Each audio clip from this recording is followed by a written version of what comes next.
Okay. Good morning. I am Dr. Monica Patel, founder of Train for Birth, and this morning I just wanted to go over a few studies that I found very interesting when it comes to mindset, mental health, and pregnancy and the relationship between the two. So in 2019, there was a 10,000 person study that followed women both pre and postpartum, and it determined that prenatal stress in the mother is linked to adverse pregnancy outcomes such as preterm delivery, gestational diabetes, and preeclampsia.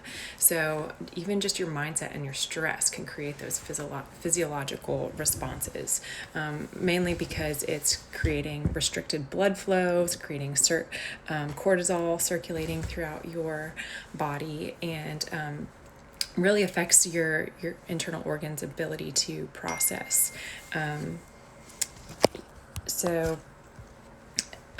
That said, I also wanted to say that there's actually really interestingly a correlation between maternal stress and baby's temperament.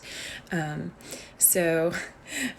calmer the mom, the less difficult the baby is, which is really interesting. So they measured that by instance of crying, rate of crying, and actually baby's bowel and bladder movements. So that's pretty fascinating.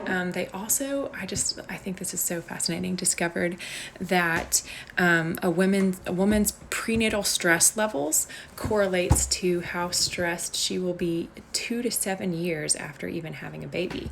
So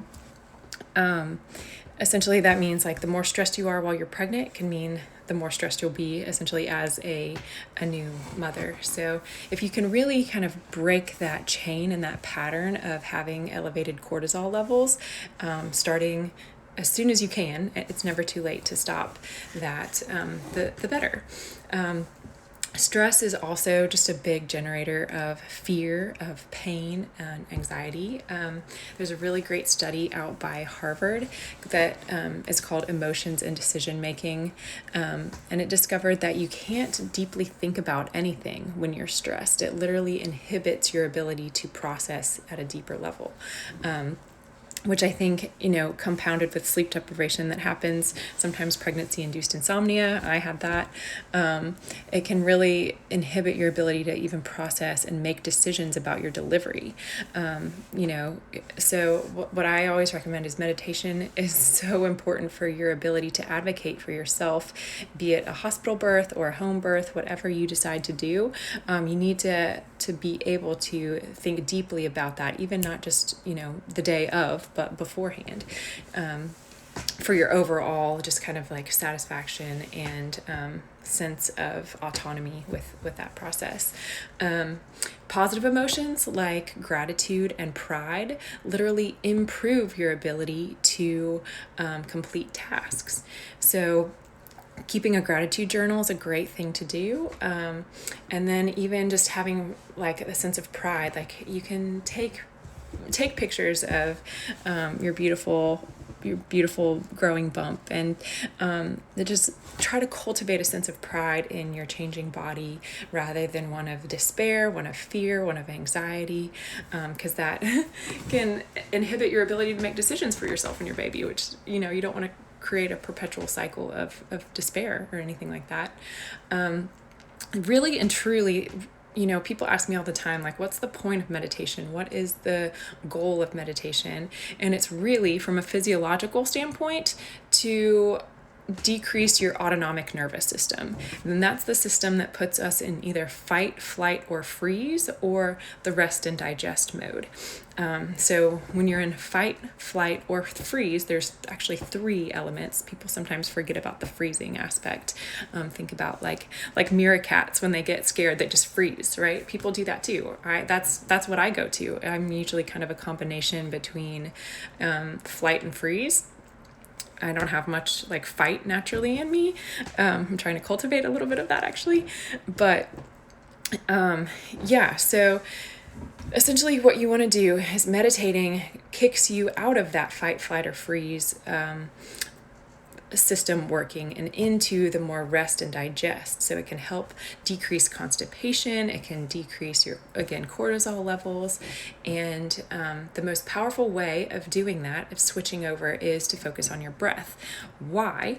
It's because your sympathetic nervous system, there's a huge bundle called your sympathetic trunk ganglion that lives in our thoracic spine, or in our mid backs here.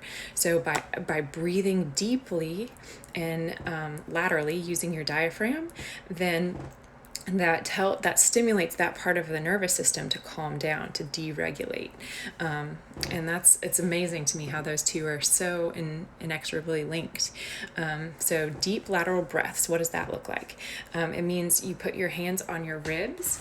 I'll come up a little bit, and you inhale and you expand, and then exhale, you bring your ribs together.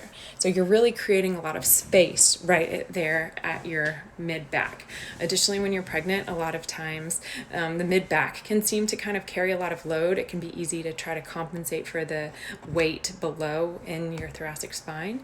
And so again, that lateral breathing, not only does it take pressure off of your pelvic floor, but it puts you in the more of that rest and digest parasympathetic nervous system instead of the fight, flight, or freeze aspect.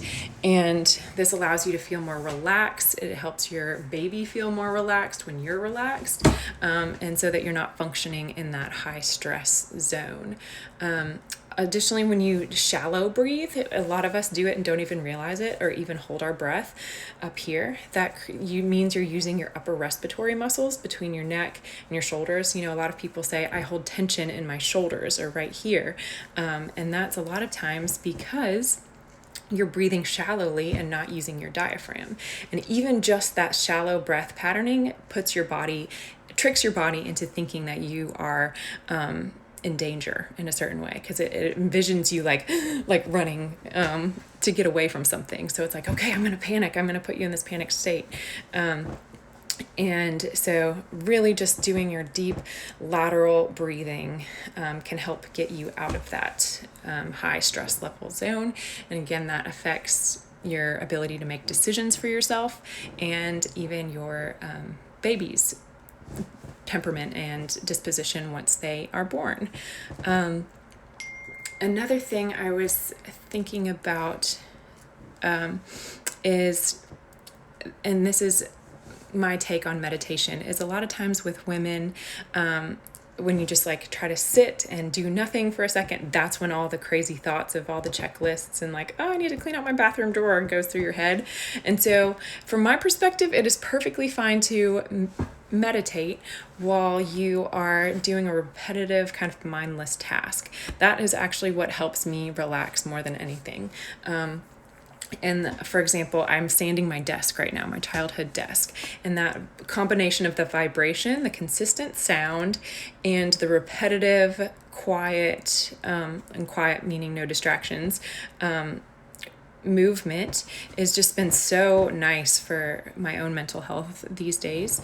I also think just going for a walk, you can have a walking meditation. It doesn't have to be, in complete stillness. Additionally, I think forms of meditation are expressing gratitude, are just like taking time to really taste every bite and check in with your senses. Another one is doing the body scan of just like, okay, how do my hair feel right now? How does my eyebrows feel right now? How does my shoulders feel right now? Just checking in with your breath can be another form of meditation. So don't think you have to just like sit in a corner and ignore the world. You can, and that can be a nice practice to cultivate, but it's not the only method. So I just want to offer a little bit of encouragement when it comes to that. Because I think that if you look through history, actually, the concept of just sitting down and meditating is all passed down through male gurus. There are very few females that talk about or have written historically about that practice. And I just think that women are designed to move, and movement is meditation for a lot of us. So if you have any other thoughts or questions on that, I'm happy to discuss. Feel free to send me a personal message. And I hope these 2 studies that I mentioned were insightful. 10,000 women were studied in the first one. That's a huge number. And just know that factors like gestational diabetes, preeclampsia, and preterm delivery are not just physiologic. There can be a mental aspect to them too. Not always, but sometimes. And so just to help yourself have an ideal, optimal birth outcome, just taking a few minutes to do that deep lateral breathing can really go a long way. Okay, thanks for listening, and we'll connect soon. Okay, bye.